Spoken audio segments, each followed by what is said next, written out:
Hey everyone, Rayo here, and today I'm going to be doing a 100 CM run from the Healbrand perspective for Sunqua Peak. I just want to give a heads up that I'm still learning how to do all this like super effective, and I'm still learning the best comp and everything, so just kind of take what I'm saying with a grain of salt. But what I'll be explaining is I'll be explaining the mechanics as I know them best, and then I'll be explaining what I'm doing from the Healbrand perspective and why I'm doing what I'm doing.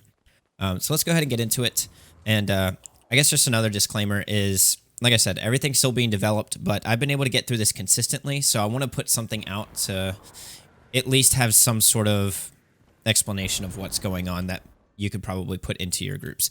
So what I'm running here is, if you want to see the build that I'm running, I have the link to my Healbrand video, but basically what I'm doing is I'm running the Valor variant, and I'm going to be swapping out my Stand Your Ground for Hammer of Wisdom because CC is pretty important in this fight.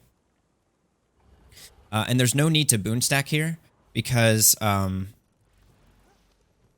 Hold on, I'm just going to put down some food real quick. There we go. There's no need to boon stack here because this is just like a raid encounter. The food or the boons will all be cleared as soon as you initiate the fight. So I'm going to be, the first thing I'm going to be doing is starting a boon stack. So I want to make sure everything's charged up and ready to go. All right, so I'm going to wait for us to get in combat, and then I'm going to stack boons. There we go. And what I'm basically going to do is, there's a lot of movement in this fight, so I'm basically just going to try and overlap a ton of fields when I can. And you can see that the break bar was open, but we're going to wait till the break bar is here in the center. There's going to be a spread mechanic here. And there's two types of spread mechanics. One with, you can see that we get these big arrows, or these big circles, we don't want to hit anyone with them. And then these arrow mechanics, we want to make sure we stay out of the center, otherwise we'll get our mislock eaten right away. Right here, when she gets into the center, this is when we're going to CC. There we go. I probably should have dropped my fire field first before, but I didn't think to do that. All right, she's going to jump back into the center, and we're going to have a split mechanic here. So what we're going to do here is we kind of split very poorly here. So basically, you want to have one person at north, south, east, and west. And I'm not doing the best here right now. There we go. I think we might have it. Yeah, so ideally we should have split north, south, east, and west, and then moved over to, there we go. We ended up getting it. It's just fine. And then kind of like move clockwise. I'm not going to try and explain it because it'll just get too complicated. We have the other split mechanic here. This time it's just AoEs. Basically, you want to make sure that you're not standing in the AoEs. Here, we're back in the center, so we're going to CC. Going to break the bar. Or actually, we might phase here. Actually, there we go. We phased. So every time we went back into the center, I'm going to make sure that I try and CC. Or I try and boon stack first. So then, at each 33% phase of the initial part, there is going to be a phase where she attunes to like a different what's it called? Element, I guess. So right now we're with wind, air, whatever you want to call it. Well, right now we're in fire. We just finished the wind, air kind of thing. And then at the beginning of this phase, you can see that there are going to be these meteors dropped. And if you've done normal mode of this, you're kind of familiar with how you might be familiar with how these work. But basically, don't stand on the meteors. Meteors are bad. And I probably should have done this at the beginning, again. And then you had to make sure you dodge the shockwaves. But in that initial part, you just want to make sure you stand along the side. Now, as you can see, the arrows here for this phase are all very similar. We're going to go into the center. We're going to do the split mechanic. It's going to be the arrows this time, so make sure you just split away from your group. Don't stand on the arrows. Wait for the arrows to trigger. Rinse and repeat. This is the same between all three phases. So we're going to go back into the center, and like last time, we're going to CC. So I'm going to CC here, and I'm going to do a boon stack as well. There we go. Get a nice little burn phase in. Layer some fields for some passive healing. And then she's going to jump off to the side. She's going to jump back into the center, and she's going to do the phase-specific mechanic, or she just drops some meteors. So what we can do here is we want to make sure that we just kind of, whoever gets these meteors kind of goes off to the side. Everyone else can kind of go off to the side. You see we're sitting in the little safe spot over here. And then we're going to go into the center. We're going to see which rock becomes safe, and then we're going to hide behind that rock. And then I'm going to boon stack behind the rock. And then we're going to go back into the center. She's going to phase at 33%. We're probably just going to phase here, I think. Yeah, let's just try and phase if we can. Oh, nice. We got the phase. So now what we want to do, she's going in a water phase, so we're just going to stack up. And we have this thing called a tether mechanic, and basically just stack up. And as a heal brand, just make sure your group is topped up with heals. You can see that I have this blue tether and a green circle. Green circle, you need multiple people in it to just mitigate the damage. The tether, you can see I have this thing called Tidal Bargain, which basically, this is like the hammer corruption from, what's it called? Cliffside, where if you hit a certain amount of stacks, then you will instantly down. And the stacks here is 10. So you need to make sure that you pass it off before you hit 10 stacks. So I'm going to let this go off of 7, and then I'm going to go ahead and snag it. And you can see that we're staying stacked, and this is pretty important to stay stacked because it makes it easy to grab the tether from other people. And the way that you grab the tether is by just walking onto the tether and snagging it from them, just like that. And then if you want to get rid of the tether, you just go behind the group as well. And basically, you just wait until the boss is done doing all those tether mechanics, and then you'll be in good shape. So right here, you can see that there's like a lot of AoEs. They're all the same, but they're all a lot bigger. So as a heal brand, you want to dodge those. You want to try and Aegis when you can, but you also want to make sure that you're dodging because that also heals people as well. So that's very, very important. So right here, we're going to CC. Get a nice little burn phase in. I didn't boon stack completely here with the, what's it called? With the fire field because my F1 tome was on cooldown, but that's going to work out just fine. She's going to jump off to the side, as per usual, and then she's going to jump back into the center, and then we're all going to stack up again. So just all make sure that we stack up, and same roll as before, just make sure that your group is healed.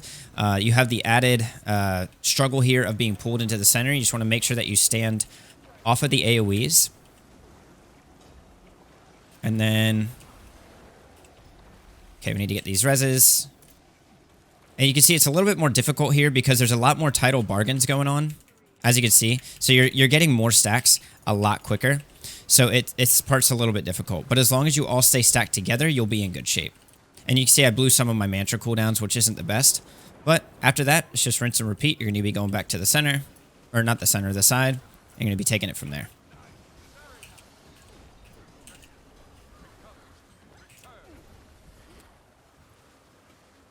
All right, we're going to do the split mechanic. As per usual, just don't stand in the AoEs. They're fine to stand in until the mechanic actually goes off, but make sure that you're not standing in them when they go off because it does a lot of damage. So right here, we can probably just phase. Don't have to worry about doing anything too crazy like breaking her bar. We'll be in good shape. So now we're going into the second half of this fight, and this is where things get a little bit crazier. So one thing that's good here is that there's a big space between the encounters because the CM is just one boss fight. And it's just one big first section and then one big second section. And in between, this gives you time to like have your skills off cooldown. So when this is about to finish up, like basically she's going to have her doubt or guilt, I can't remember, is going to come up and just like siphon from her or whatever you want to call it. And once that's about done, that's when you want to do your boon stack. That way you can start off the fight with some nice boons. So she's siphoning right now. And then in a moment, as soon as this is done, I'm going to go ahead and start. There we go. I'm going to boon stack now.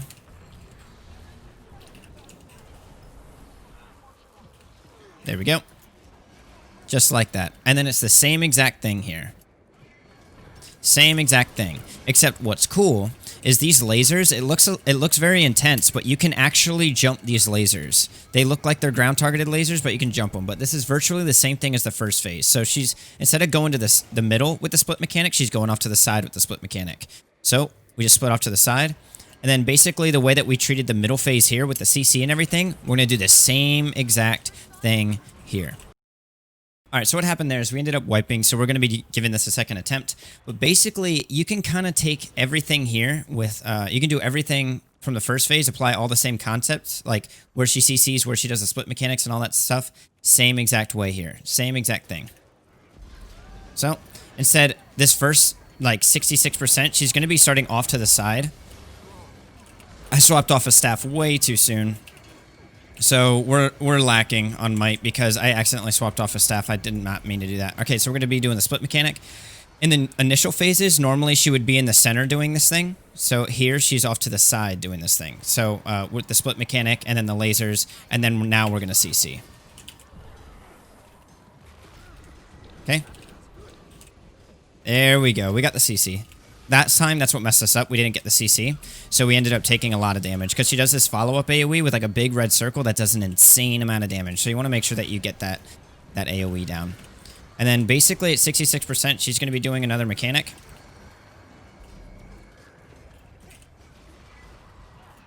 And here I'm focused a little bit more on healing because we're taking a little bit more damage than... There we go. This is that red AoE that she would follow up with if we didn't CC her the first time. So we're going to make sure that we get this real quick. I wanted to make sure I got them before they went down because I don't want to use the mislocks just yet. Okay, now we're going in the center at 66%. She has something called sorrows that are going to spawn like this, and we're going to make sure that we CC them. You only have to CC them. You do not have to actually kill them. Once you CC them, it's going to complete the phase. And one thing that's cool is it looks like there's a lot of AoEs going on here, a lot of different lasers and stuff. But basically, you can actually jump those lasers that she shoots out. Here, we want to make sure that we CC. Okay, make sure we use our consumables. There we go. Good shape. Now, you saw that there was those things called fears. What those do is those will daze you for a long period of time, and they will do a lot of damage to you as well. So, what you want to make sure that you do as a Healbrand, you want to make sure that you give stability. The damage that they do is still really intense, but what you can do as a Healbrand is you can mitigate the really long duration CC by just giving everyone stability. So I feel like that's a good point to use your F3 tome and just bust it out. Unless you have stand your ground. I don't advise bringing stand your ground. Well, I mean, I do, I guess, if your team's good enough with CC. But as you can see, CC is a very important thing here. You want to make sure that everyone can do their part with CC. There we go. So we're about to hit the 33% phase, which is going to be the same as the 66% phase, except now we're going to have that tidal burden tether, and then we're also going to have a second sorrow. So basically, the ideal way to do this is to split up who is your, like your Alacrigade on one sorrow, and have them solo CC one. Okay, we might miss this. We might miss this, actually. There we go. No, I think we got it. I think we got it. Nice. Okay, so now we have those fears again. So what I'm going to do is I'm going to make sure we all have stability. I'm not going to worry about them over there because they're way off stack. I can't really do anything about that, unfortunately. But it looks like they're handling themselves okay. And we did pretty well there. All right, let me go ahead and get them. There we go. Get them Condi cleansed. That's something that is worth using your F2 tome for because now we're coming up on the end of the fight here, which is really nice. Okay, now we're going to CC. There we go. Nice. And now we're kind of in the final stretch now. We have pretty good damage overall, I would say. So we're doing a pretty solid job here. We're going to have a... Nope, not a split mechanic. We're not going to have a CC here either. I think we're just going to have to burn here really hard, and I think we'll be doing just fine with that. Yep. Yeah, we're going to finish it here. Nice. Nice, dude. Heck to the yes, dude. That was good. Solid, solid work. So that was 100 CM, guys. I know that was kind of all over the place. I was like correcting myself and talking over myself. But I did want to get something out there. I hope that this could help. I know it's like I said, kind of all over the place, a little bit like a little bit scatterbrained, I know. But there's a lot of stuff, like I said, I'm still learning. And this is just what I've learned to do as a Healbrand since I've been doing it. And like basically the only changes that I make are really making sure I can slot in some more CC because as you can see, CC is very important here and consumables are a very, very helpful thing. So I highly recommend getting some consumables no matter how much CC you have. But that's going to wrap up today's video, guys. So if you guys like this video, make sure to give it a comment, thumbs up, all that good stuff. And if you would like to catch me live streaming this, I live stream Fractals all the time, Monday through Thursday is my current schedule. So you can make sure to pop on over to Twitch. You can see the link to my Twitch channel on screen now or in the video description. And you can ask questions, hang out, just watch, any of that good stuff. And if you're watching this video by the time that it goes live, I'll probably be streaming, so you can ask me any questions there. But once again, guys, I'm Rayo. I will see you next time. Take care.